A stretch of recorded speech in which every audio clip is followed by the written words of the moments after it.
Bukit tanpa bondo, digdaya tanpa aji, terima mawi pasrah, sepi pamrih tebe ajre. Assalamualaikum warahmatullahi wabarakatuh. Kita kembali lagi ya bersama channel Misteri Satrio Nuswantoro. Dan kali ini kami mencoba mengulas ya tentang keilmuan Sang Satrio Piningit. Dari penelusuran beberapa hari ini kami mencoba ya menggunakan telepati untuk mencoba menghubungi Sang Satrio Pinandito Cingsana Wahyu Kesambar Kesandung, dan alhamdulillah mendapatkan sinyal ya. Jadi ibaratnya ada suatu sinyal yang ibaratnya mau menjawab tentang pertanyaan-pertanyaan yang saya ajukan kepada beliau ya.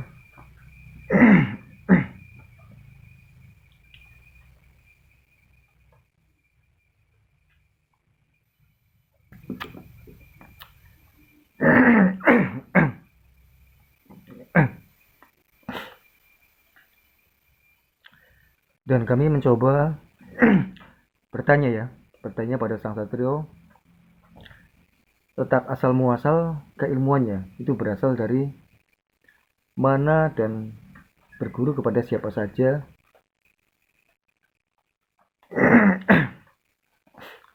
Yang pertama, beliau itu menjawab ya,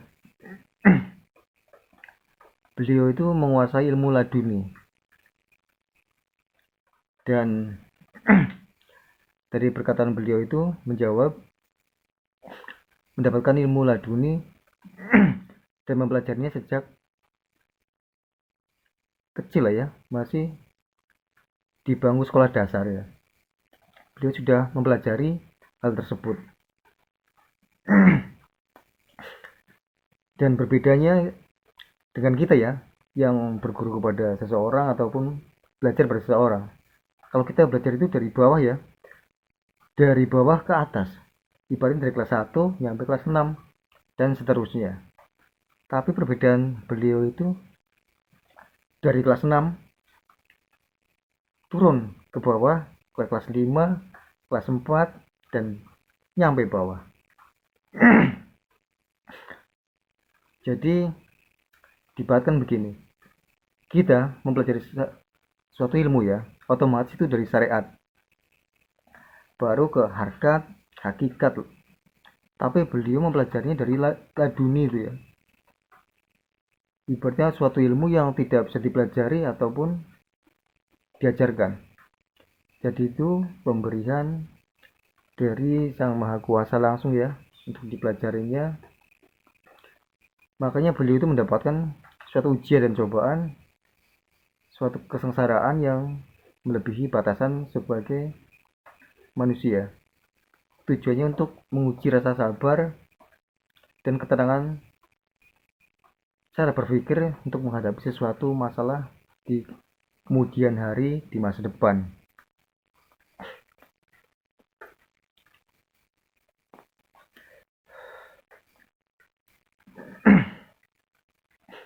Dan beliau pertama mempelajari suatu ilmu itu ya,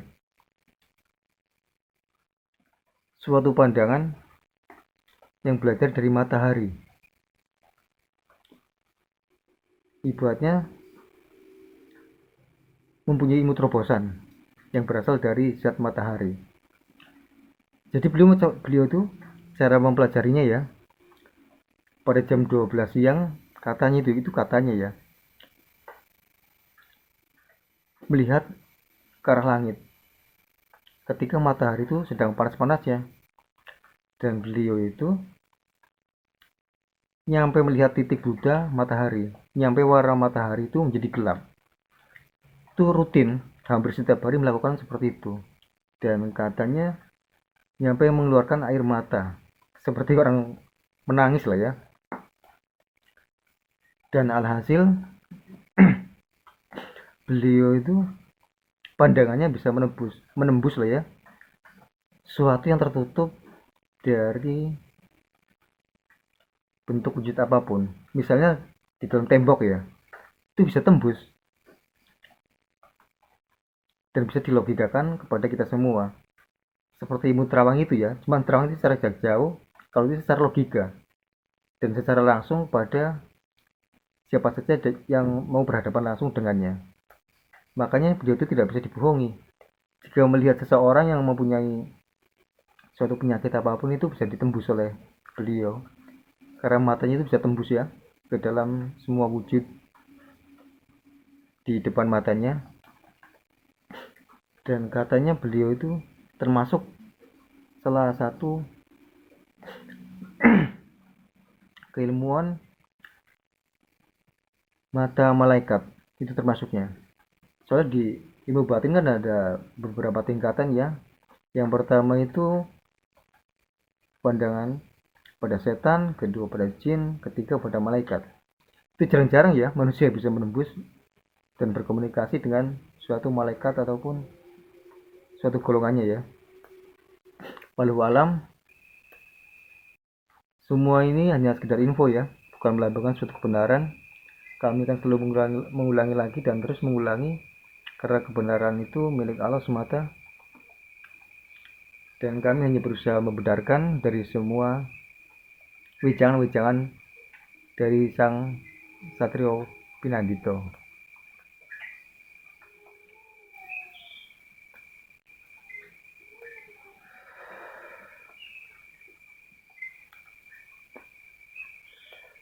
Itu yang pertama. Dan beliau pernah menciptakan suatu ilmu itu dengan cara menyontek lah ya. Beliau pernah ke arah barat sana. Pertama yang dipelajari itu tentang ilmu, tentang adanya ilmu. Dan kata beliau berkata, sebelum tahu atau paham masalah ilmu ya, karena beliau itu simpang siur antara percaya atau tidak adanya ilmu. Dan beliau itu bertemu di daerah barat sana ya, bertemu dengan seseorang ya. Ibaratnya beliau itu berkata, selama manusia itu masih percaya pada ilmu, maka manusia itu akan bertemu dengan ilmu. Tapi jika manusia itu tidak percaya dengan suatu ilmu, sampai mati pun tidak akan bertemu dengan yang namanya ilmu. Berarti itu suatu keyakinan ya. Ibaratnya suatu keyakinan diri buat percaya ataupun untuk mendapatkan suatu ilmu tertentu. Ibaratnya yakin ya untuk melakukan suatu hal. Dan yang pertama itu yang jelas bismillah ya.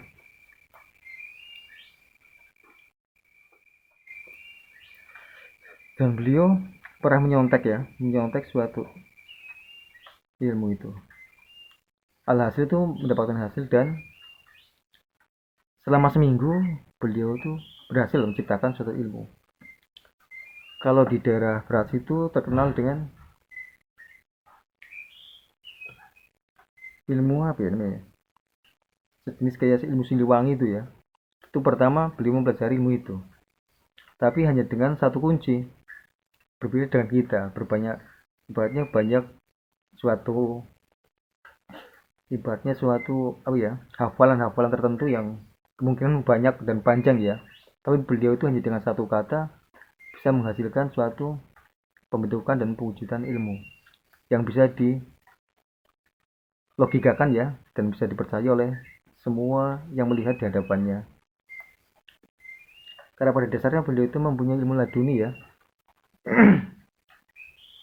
Tapi di saat beliau menciptakan suatu ilmu itu ya, beliau belum menyadari adanya ilmu laduni itu. Ketika sadar itu umur 21 tahun kalau nggak salah itu ya. Ketika beliau sadar mendapatkan suatu ilmu laduni itu.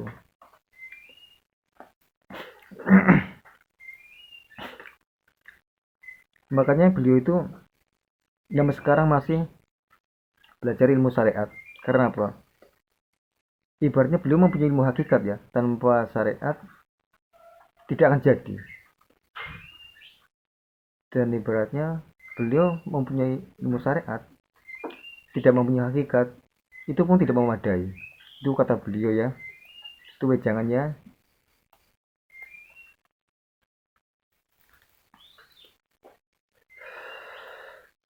Dan sampai sekarang pun beliau masih mempelajari tentang wujud syariat.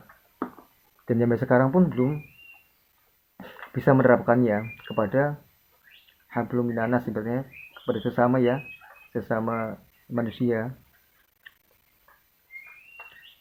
Tapi akhirnya beliau itu sudah ibaratnya menguasai ya, ilmu ma'rifat itu menguasai. Jadi beliau itu tidak peduli dengan apa kata orang. Dan ini ada kata-kata prinsip dari beliau ya. Beliau itu berkata, aku hidup bukan karena kamu, dan aku bertahan hidup pun bukan karena kamu. Itu kata beliau ya, katanya begitu. Itu prinsipnya begitu. Jadi tidak perlu peduli apa kata orang, karena beliau hidup bukan karena mereka dan bertahan hidup pun bukan karena mereka. Itu suatu kata-kata bijak ya, termasuknya.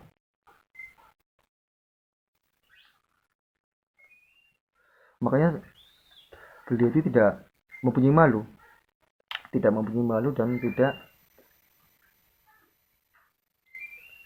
dan ibaratnya masa bodoh pada sesama. Tapi beliau itu termasuk rendah hati, hanya masa bodoh terhadap sesama tentang wujud. Makanya pakaiannya itu terlihat masih tidak pantas sampai sekarang ini ya. Dan itu kata beliau sendiri ya.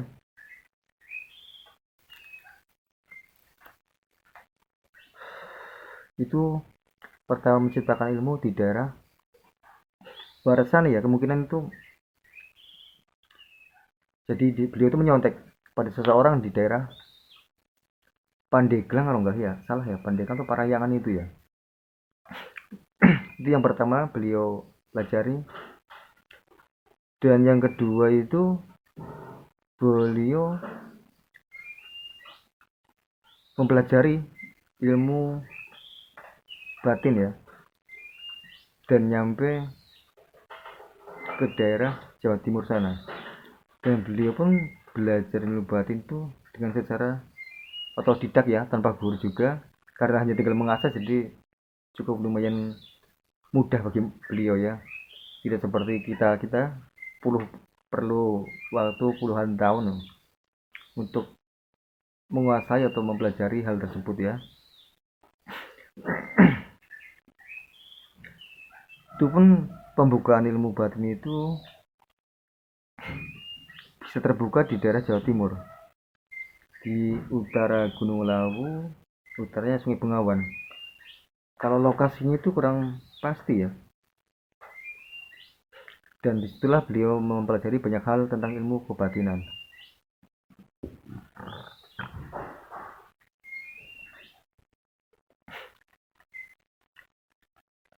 Dan yang ketiga beliau belajar ilmu wujud ya, itu di daerah perbatasan ya, perbatasan, tapi masih mengikuti wilayah Jawa Tengah ya. Itu belajar tentang fisik ya, logika, wujud. Itu mengembangkan fisiknya dengan bekerja keras di daerah perbatasan lah antara Jawa Tengah dan Jawa Barat. Buat kekuatan logika fisik ibaratnya ya, serta pengembelengan dan mengasah ilmu batin yang diambil dari daerah Jawa Timur ya. Berarti secara jelas ya, beliau itu menguasai teknik dari Jawa Barat, Jawa Tengah, dan Jawa Timur ya. Itu luar biasa sekali ya. Kemungkinan beliau itu udah melalang buana kemungkinan ya.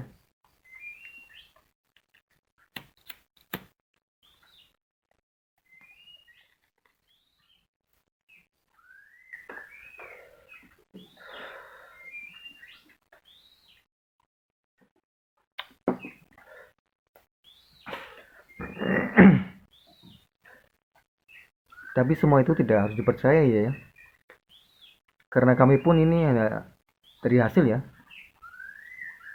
dari meditasi dan terawang. Percaya syukur alhamdulillah, tidak percaya pun tidak masalah, karena kami hanya sekedar membenarkan dan mengulaskan tentang apa yang kami dapati untuk sekedar wawasan dan pengetahuan bagi kita semua ya.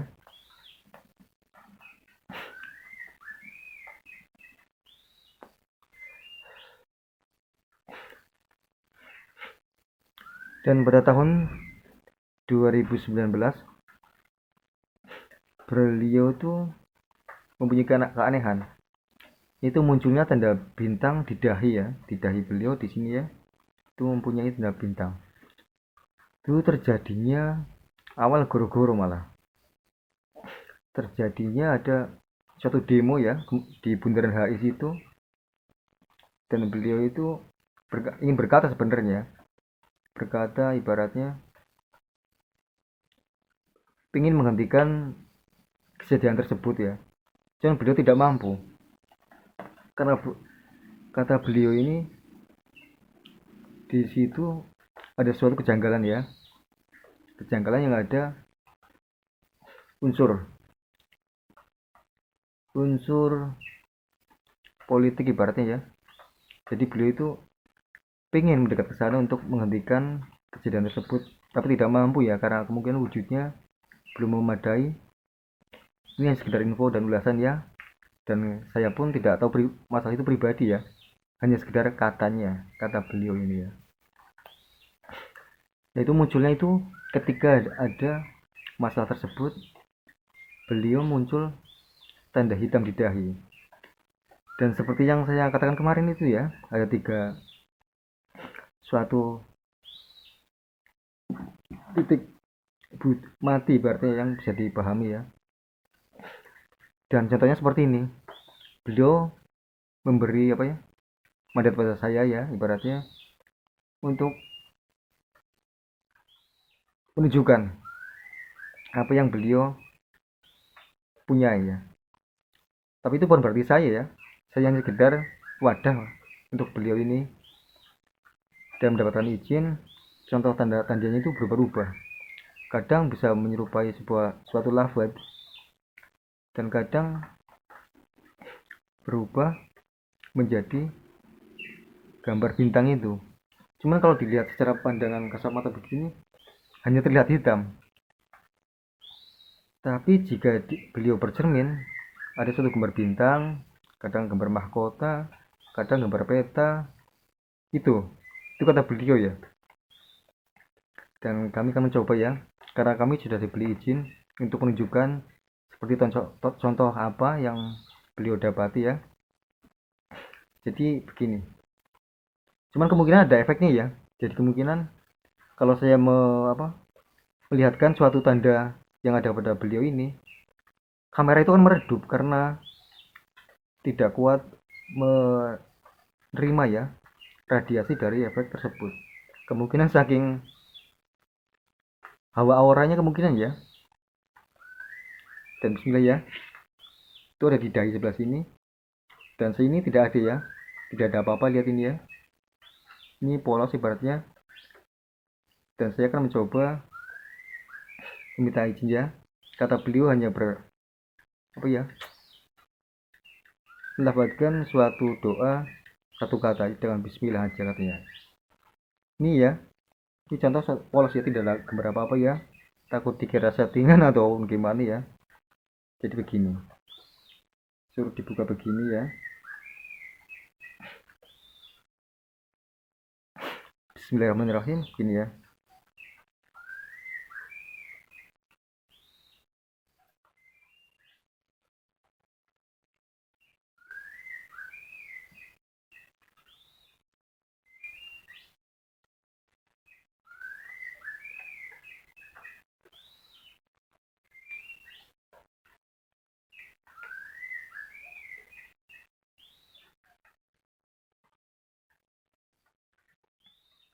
Tapi kemungkinan yang bisa saya melihat kalian semua ya, melalui video ini ya.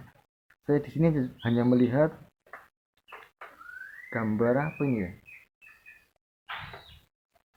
soalnya bisa berubah ya gambarnya ya. Mungkin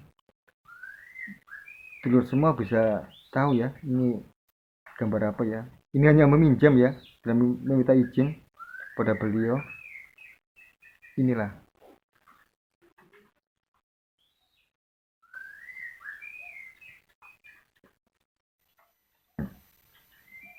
salah satu contoh ya ibaratnya ya.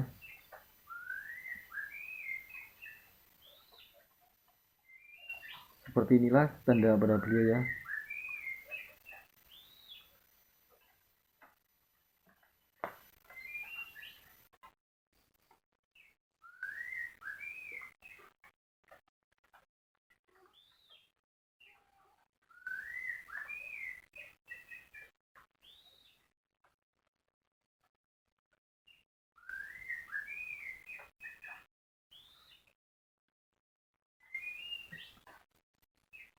Dan para dulur sekalian bisa komen ya, nanti di bawah kolom komentar gambar apa aja yang para dulur sekalian lihat,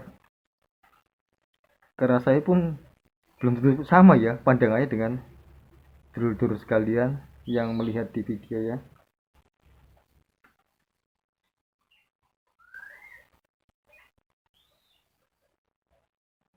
Salah satu contoh ciri begitu.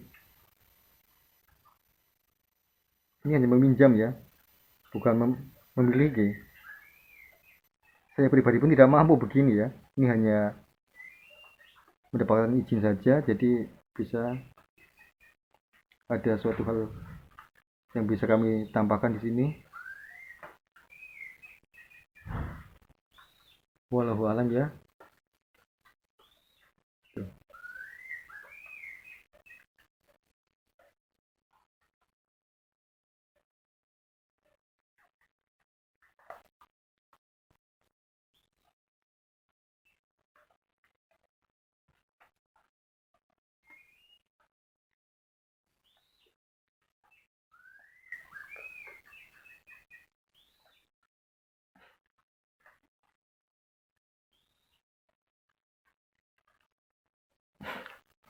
Tidak ada ya. Tuh. Ini semua dari ulasan, bisa ibaratnya dipercaya syukur alhamdulillah, tidak dipercaya pun tidak masalah, karena kami hanya sekedar mengulaskan ya, atau memudarkan tentang perihal yang beliau sampaikan. Dan alhamdulillah bisa berhubungan dengan beliau itu suatu kehormatan besar. Ini tanpa rekayasa ya, ataupun tanpa ibaratnya tipuan hal apapun ya, karena ini langsung ibaratnya dari kamera ya.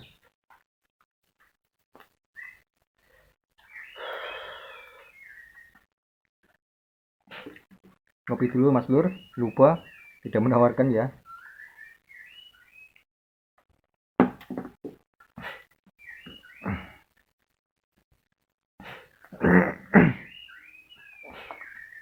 Itu awal dari kemunculan tanda beliau itu tahun 2019.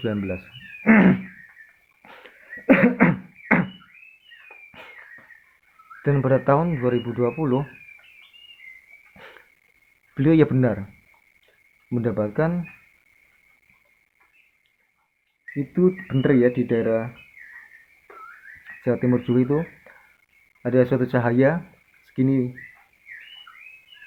ibaratnya besar segini ya, tapi panjangnya itu dari langit ya, itu berwarna putih. Ketika cuaca mendung, tiba-tiba ada sinar itu turun dari langit tepat di lereng Lawu itu ya, itu masuk ke dahinya.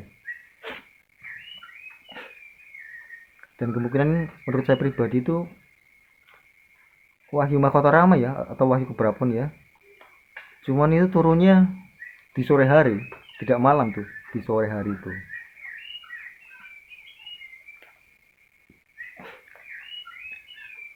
Dan beliau juga pernah bermimpi, pernah melihat suatu tata surya ya, galaksi ibaratnya.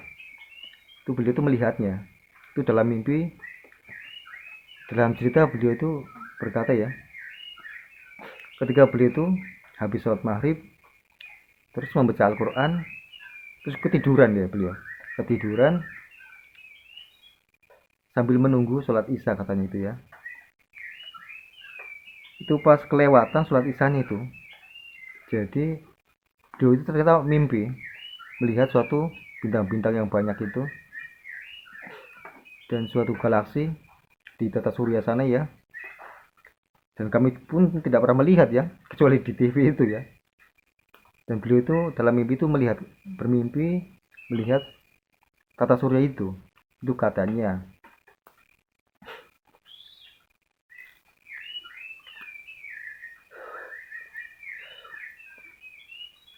Dan dari penjelasan-penjelasan itu, kami dari channel ini hanya sekedar bertanya ya, dan kami sendiri pun antara percaya dan tidak ya, tapi ini suatu info dari beliau yang mau menjawabnya, dan tidak harus dipercayai karena semua ini hanya sekedar ulasan.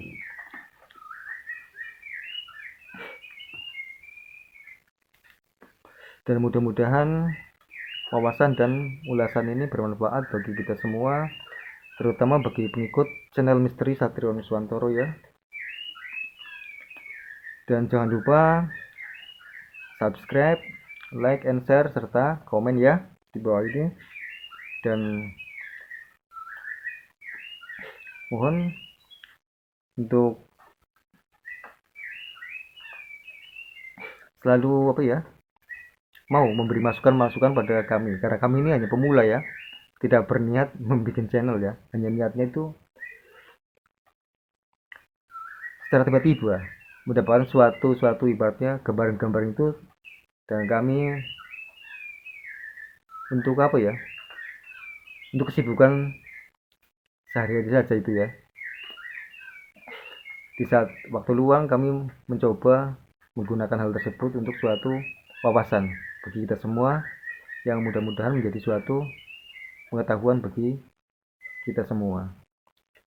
Dan sebelum dan sesudahnya kami mohon maaf bila ada suatu kata yang salah ya. Wabillahi taufiq wal hidayah. Wassalamualaikum warahmatullahi wabarakatuh.